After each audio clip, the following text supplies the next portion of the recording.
भैया बहनों, आज की इस ग्रामर कक्षा में हम टेंस पढ़ेंगे। टेंस का मतलब होता है काल।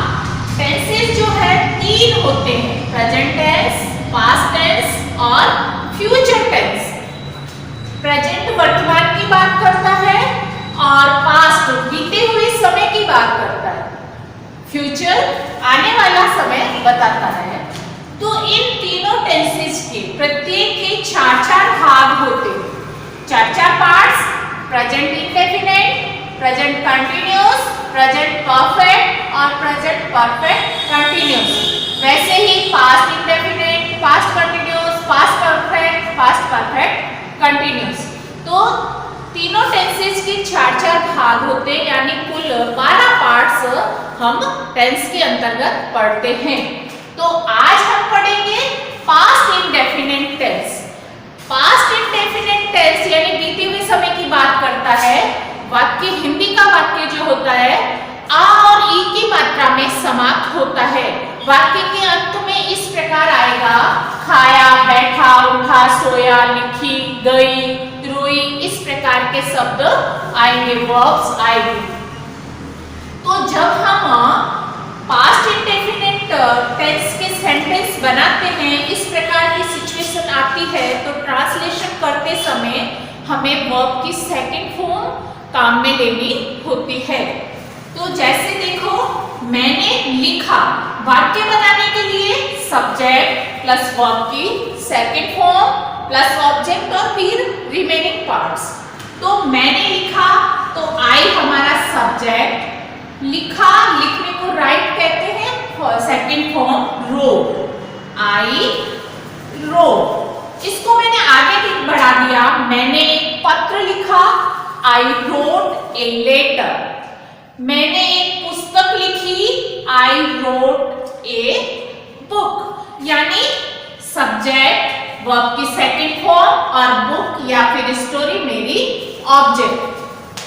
वाक्य में ऑब्जेक्ट दो प्रकार से होते हैं। पहला, इस क्रिया से क्वेश्चन करने पर जो हमें मिलता है वो हमारा डायरेक्ट ऑब्जेक्ट होता है, और पर्सन से संबंधित जो ऑब्जेक्ट होता है वो इनडायरेक्ट ऑब्जेक्ट होता है। पहले इनडायरेक्ट ऑब्जेक्ट आता है और फिर डायरेक्ट ऑब्जेक्ट आता है। तो नेक्स्ट देखो, वह बाजार गई। तो वह गई मतलब शी जाना, फर्स्ट फॉर्म वो, सेकंड फॉर्म वेंट। टू कहां गई, market. She went to market. गई, कहां गई, मार्केट। मार्केट हमारा डायरेक्ट ऑब्जेक्ट। उसने मुझे पुस्तक दी। उसने, यहां हम ही या शी कुछ भी कर सकते हैं, कंफर्म नहीं है। ही गेव, क्या दी, पुस्तक। ये हमारा डायरेक्ट ऑब्जेक्ट, और पर्सन से संबंधित ये हमारा इनडायरेक्ट ऑब्जेक्ट। उसने मुझे, he gave me a book. तो सबसे पहले सब्जेक्ट, वर्ब की सेकंड फॉर्म, फिर हमारा इनडायरेक्ट ऑब्जेक्ट और फिर हमारा डायरेक्ट ऑब्जेक्ट। हम बेंच पर बैठे, सब्जेक्ट वी, बैठना sit, second form sat. We sat on the bench. कहां बैठे, बेंच पर। तो बेंच हमारा object. We sat on the bench. तुमने उसको पेन दिया। तुमने, यू, देना गिव, सेकंड फॉर्म आएगी हमारे पास्ट इंडेफिनिट में। यू गेव उसको, इनडायरेक्ट ऑब्जेक्ट। हिम या हर कुछ भी कर सकते हैं, क्योंकि यहां हमारे स्पष्ट नहीं है कि पुल्लिंग है या स्त्रीलिंग। तुमने उसको पेन दिया। दिया क्या, पेन। पेन हमारा डायरेक्ट ऑब्जेक्ट और ये पर्सन से संबंधित है, इसलिए ये indirect object. You gave him a pen. Next देखो, हमने उसको एक उपहार भेजा। सब्जेक्ट हमारा हमने, वी भेजना, सेंड, सेकंड फॉर्म हमारी send. We send, indirect object him a gift. We send him a gift. Next देखो, वह जन्मदिन मनाना चाहता था। जब वाक्य में दो क्रिया आती है, एक मनाना और एक चाहना, तब जिस क्रिया के अंत में ना नहीं है वो टू से जुड़ेगी और हमेशा फर्स्ट फॉर्म आएगी, चाहे वो कैसा ही टेंस हो, फ्यूचर हो, परफेक्ट हो, कुछ भी हो। लेकिन जब दो वर्ब आती है तो जिस वर्ब के अंत में ना नहीं है वो टू से जुड़ेगी और फर्स्ट फॉर्म ही आएगी। तो इसको बनाओ, देखे, वी चाहते थे, वांटेड, वह, सॉरी, ही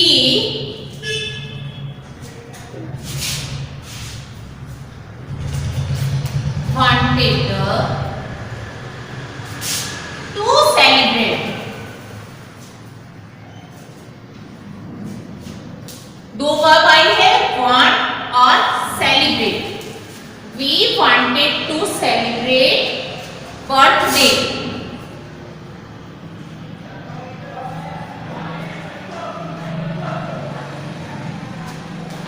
ही सब्जेक्ट, वर्ब की सेकंड फॉर्म और फिर दूसरी वाली क्रिया और बर्थडे। मनाना चाहते थे क्या? बर्थडे। वो चाहते थे क्या? सीधा डायरेक्ट आया तो वर्ब की फर्स्ट फॉर्म और फिर बर्थडे इसका नेक्स्ट ऑब्जेक्ट। तो इस प्रकार ये तो वर्ब की सेकंड फॉर्म जो आई है ये हमारे पास्ट इंडेफिनिट टेंस के अफर्मेटिव सेंटेंसेज है। कैसे हैं? अफर्मेटिव सेंटेंसेज, जिसमें वर्ब की सेकंड फॉर्म आती है और जब हम इसको नेगेटिव और इंटरोगेटिव बनाते हैं तो थोड़ा चेंज होता है। उस चेंज को ध्यान रखना है। क्या? पहले तो सब्जेक्ट के बाद वर्ब की सेकंड फॉर्म थी, जब नेगेटिव बनाएंगे तो subject plus did plus not plus verb की फर्स्ट फॉर्म आ जाएगी। कैसे? देखो, आई रोट, मैंने कहा आई रोट, जब इसको मैंने लिखा, मैंने लिखा। अब जब मैंने कहा मैंने नहीं लिखा, नेगेटिव बनाना है, तो आई डिड नॉट, रोट की first form right. I did not right, subject did plus not plus verb की फर्स्ट फॉर्म, ऑब्जेक्ट और रिमेनिंग। इस प्रकार नेगेटिव सेंटेंसेस बनेंगे और इस प्रकार ऑब्जेक्ट अफर्मेटिव सेंटेंसेस बनेंगे। She went to market. She went to market. जब इसको नेगेटिव बनाना होगा तो हम पहले क्या करेंगे? सब्जेक्ट लिखेंगे सी, डिड, नॉट आ गया, वेंट की फर्स्ट फॉर्म आ जाएगी, go to market. She did not go to market. तो हमें इससे क्या पता चल रहा है? did और verb की सेकंड फॉर्म दोनों एक साथ नहीं रहते। जब verb की सेकंड फॉर्म है तो हमारी छुपी हुई हेल्पिंग वर्ब did काम में आती है और जब did आता है तो verb की फर्स्ट फॉर्म हो जाती है। ये हमें विशेष ध्यान यहाँ पे रखना है। did और verb की सेकंड फॉर्म दोनों एक साथ वाक्य में नहीं रहते। इसको देखो, he gave me a book, तो सब्जेक्ट हमारा he, फिर आएगा did not, नेगेटिव बना रहे हैं हम, he did not, gave की फर्स्ट फॉर्म क्या आ जाएगी या gave रहेगा? नहीं, did आ गया, इसलिए हमारा gave का give हो जाएगा। he did not give me a book. He did not give me a book. अच्छा, जब हम ये तो हमारे हो गए नेगेटिव सेंटेंसेस, और जब हम इन्हीं वाक्यों को इंटरोगेटिव बनाते हैं तो डिड हेल्पिंग वर्ब पहले स्टार्ट में, फिर सब्जेक्ट, फिर वर्ब की फर्स्ट फॉर्म, फिर ऑब्जेक्ट और फिर बचेगा रिमेनिंग।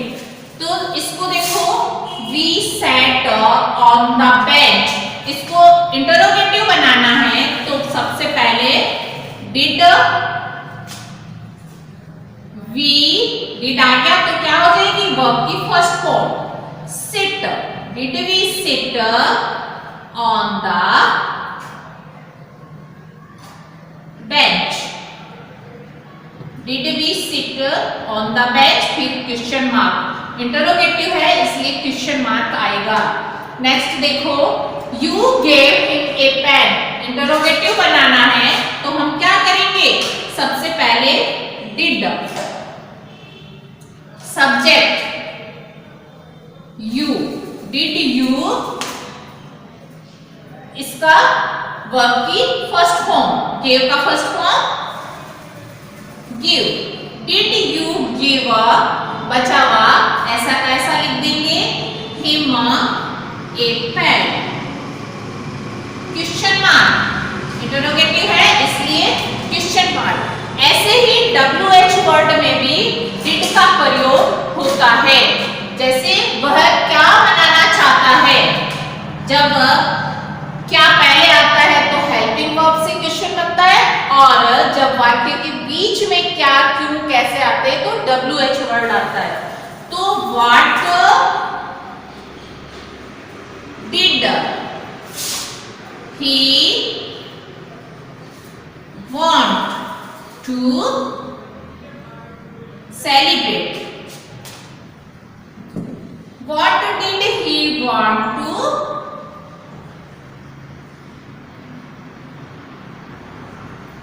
celebrate, वह क्या बनाना चाहते हैं, WH वर्ड के साथ में भी डिड आ गया वर्ब की फर्स्ट फॉर्म। तो हमें एक चीज तो ध्यान में आई कि पास्ट इंडेफिनिट में वर्ब की सेकंड फॉर्म का यूज करते हैं, लेकिन जब वाक्य नेगेटिव और इंट्रोगेटिव और WH के हैं तो डिड का हेल्पिंग वर्ब के रूप में प्रयोग करते हुए वर्ब की फर्स्ट फॉर्म में चेंज करना होता है। तो ये था हमारा पास्ट इंडेफिनिट टेंस।